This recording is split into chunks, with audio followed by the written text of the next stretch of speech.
Istoriniuose šaltiniuose Kvietkai minimi jau 1667 metais. 1769 metais Kvietkai jau minimi kaip miestelis.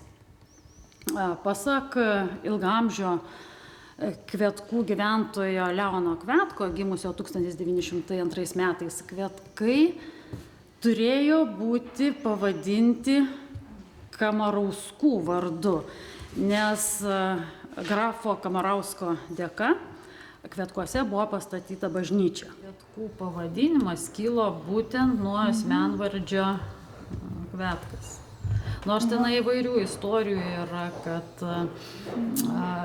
viena tokia istorija, kad buvo kalnelis ir ant to kalnelio augo labai daug gražių gėlių ir kad jaunimas mėgdavo susitikti ant to kalnelio ir tiesiog einam susitikti prie Kvietkų.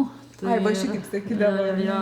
Ir nuo to ir kilo tas pavadinimas, paskui, bet vis tik tai, kaip šaltiniai rodo, kad nuo pavardės. Nuo pavardės. Būtent, tai čia irgi rasite šitoje knygutėje, kad būtent, net kaip čia legenda, net neprisimenu, kad buvo kažkoks tai Kvietkas stipruolis, labai stiprus.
Kiek jūs metų pradirbot mokytoje?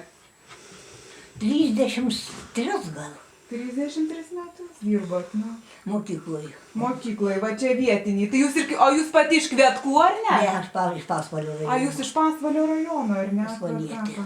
Vienas gal Irgi ateina, kada, ar jis gyvena, negyvena, nežinau, tik tai ateina. Gyventojai iš viso likot, nu, o ne, kiek. Baigė visos, baigė.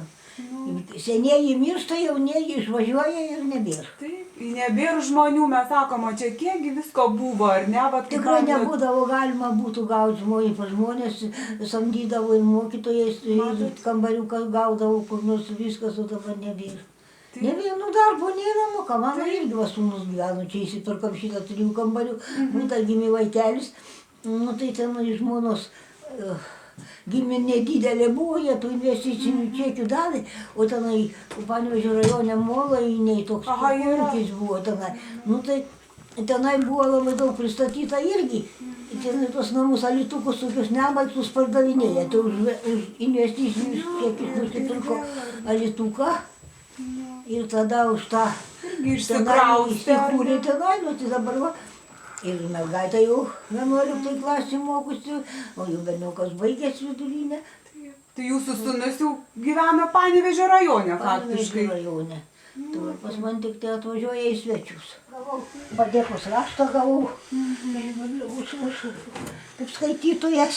Na, irgi ir skaitot, ar ne? Dabar blogai suskaitoma, reiks važiuoti akių remontuoti, reiks operuoti.